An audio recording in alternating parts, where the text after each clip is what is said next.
президент Чеченской Республики Рамзан Кадыров.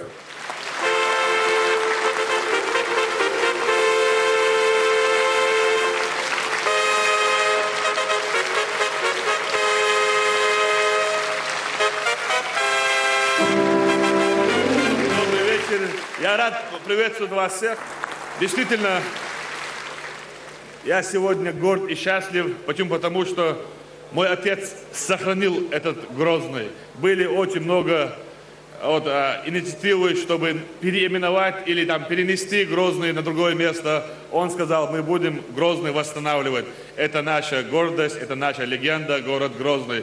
Я горд потому что мы сумели восстановить республику, мы сумели доказать всему миру, что чеченский народ никогда не был террористами, экстремистами. Мы жили всегда со всеми народами дружно и мирно. И будем жить, иншаллах. Александр Геннадьевич, я рад, что вы всегда поддерживаете нас, всегда присутствуете, помогаете во всех наших начинаниях. Это о многом говорит.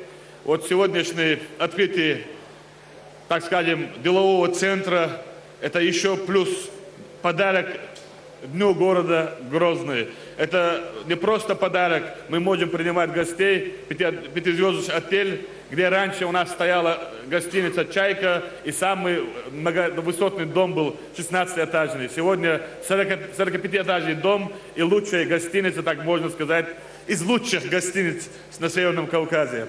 Сегодня здесь очень много народов собралось, Грозный забит гостями, и все наши жители съехали сюда с горных районов.